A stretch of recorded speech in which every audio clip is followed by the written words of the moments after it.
एक बार की बात है, एक लड़की थी जिसका नाम सारिका था। सारिका 15 साल की लड़की है जो छुट्टियों में अपने गांव दादा दादी के घर घूमने जाती है। सारिका जब अपने दादी के घर पहुंचती है तो उसके दादा दादी अपनी पोती से मिलकर बहुत खुश होते हैं।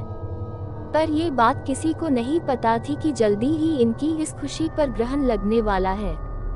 सारिका का कुछ दिन तो उसके गांव में बहुत अच्छे से बीता। फिर एक दिन सारिका अपने सहेलियों के साथ गांव के बगीचे में खेल रही थी। सारिका खेलते खेलते आम के पेड़ को देखती है। उसके बाद वो अपने सहेलियों से कहती है, चलो ना आम तोड़ते हैं। सारिका ढेले से आम को तोड़ने की कोशिश करती है और उसका ढेला आम पर लग भी जाता है, जिससे आम गिर जाता है। पर आम गिरते हुए थोड़ी दूर मिट्टी में दबे एक पोटली के पास चला जाता है। सारिका जब आम लेने वहां पहुंचती है तो उसे पोटली का थोड़ा हिस्सा उसे दिखाई देता है। वो सोचती है कि क्या है ये। दोस्तों, इससे पहले कहानी सुनाओ आपसे हाथ जोड़कर निवेदन है, प्लीज मेरे चैनल को सब्सक्राइब करें अगर आप भी अपने बूढ़े दादा दादी से प्यार करते हो तो। दोस्तों, वीडियो बनाने में बहुत मेहनत लगती है, प्लीज दोस्तों चैनल को सब्सक्राइब कर दो। ये सोचकर वो पोटली बाहर निकल लेती है। उस पोटली को खोलकर देखती है तो उसे उसमें कंगन मिलते हैं जो बहुत पुराने दिख रहे होते हैं। सारिका को तो पता भी नहीं था कि ये कंगन उसकी जिंदगी का सबसे भयानक हिस्सा बनने वाला है। वो कंगन उसे अपने ओर आकर्षित कर लेता है, जिसकी वजह से वो उस कंगन में अपने घर लेकर चली आती है। घर आकर वो ये सारी बातें अपनी दादी को बताती है और वो कंगन भी दिखाती है। फिर दादी ने जो कहा वो सुनकर सारिका डर से कांपने लगती है। दादी कहती है कि वो पोटली कोई आम पोटली नहीं थी, वो एक चुड़ैल की पोटली थी। तुमने ये कंगन उस पोटली से निकालकर उस चुड़ैल को गुस्सा दिला दिया है। वो तुम्हारे पास जरूर आएगी। सारिका डरते हुए दादी से बोलती है, मैं समझी नहीं दादी, वो क्यों और कैसे आएगी। दादी ने बोला, ऐसी ही पोटली में भटकती हुई आत्माओं को कैद करके जमीन में गाड़ा जाता है और तुमने उस पोटली को जमीन से निकाला है और उसका कंगन भी तुम लेकर आ गई हो।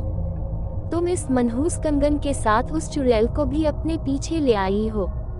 ऐसी भटकती हुई गुस्सैल चुड़ैलें अपना बदला लेती हैं। वो चुड़ैल भी हमसे अपना बदला लेने जरूर आएगी। सारिका के साथ उस रात क्या हुआ?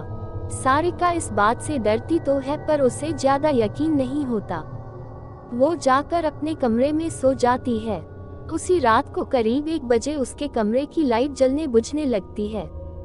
सारिका की नींद खुलती है तो देखती है लाइट नहीं है। वो अपने बिस्तर के बगल रखे टेबल पर पानी पीने के लिए मुड़ती है। तभी वो देखती है कि टेबल के पीछे कोने में कोई औरत बैठी है जिसकी आंखें एकदम लाल हैं और एकटक उसे ही देखी जा रही हैं। सारिका चिल्लाते हुए अपने दादी के पास जाती है पर दादी के कमरे में दादी उसको नजर नहीं आती।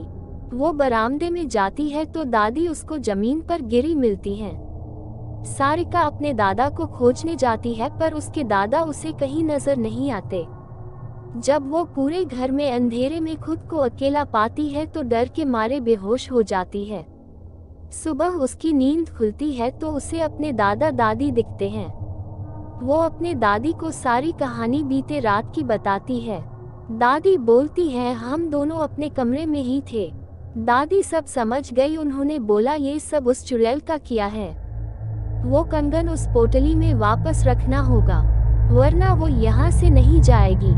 सारिका बोलती है, चलो न दादी, अभी कंगन रख आते हैं। दादी बोलती है, नहीं, उस चुड़ैल से पीछा छुड़ाना है तो तुम्हें अकेले ही, वो भी रात में जाकर उस कंगन को वहां रखना होगा क्योंकि वो तुम्हारे पीछे है। सारिका हिम्मत करके कहती है, ठीक है, मैं जाऊंगी। दादी ने बोला, ये सब वो चुड़ैल इतनी आसानी से नहीं करनी देगी। इसलिए दादी ने उसे रात में जाने से पहले एक मंत्रों से युक्त ताबीज उसके हाथ पर बांध देती है। क्या सारिका चुड़ैल से पीछा छुड़ा पाए? अब सारिका रात होने के बाद अकेले बगीचे की तरफ निकलती है। थोड़ी देर बाद उसे किसी के रोने की आवाज सुनाई देती है। पर दादी ने कहा था वो चुड़ैल तुम्हें अपनी तरफ आकर्षित करेगी, तुम उसकी तरफ ध्यान मत देना, वरना वो तुझे अपने कब्जे में कर लेगी। एक बार उसने तुम्हें अपने कब्जे में कर लिए तो फिर कोई कुछ नहीं कर पाएगा, वो तुम्हें मार भी सकती है। सारिका इस बात का ध्यान रखते हुए ईयरफोन लगा लेती है और गाना सुनते हुए चलने लगती है। तभी कुछ दूर जाने पर उसका मोबाइल काम करना बंद कर देता है। फिर भी वो चलती रहती है और उस पोटली के पास पहुंच जाती है। तभी उसे महसूस होता है कि पीछे कोई खड़ा है, पर दादी ने कहा था उसकी तरफ मत देखना, तो वो नहीं देखती है और डर की वजह से वो पसीने से लथपथ हो जाती है। फिर वो हिम्मत करते हुए उस पोटली को खोलकर उसमें कंगन रखती है और जमीन में गाड़ देती है और आंख बंद करके बहुत तेजी से वहां से भागती है। सीधे अपने घर आकर ही रुकती है। चुड़ैल से तो उसका पीछा छूट जाता है, पर वो इतनी डर जाती है कि दूसरे दिन ही वापस शहर अपने मम्मी पापा के पास चली जाती है।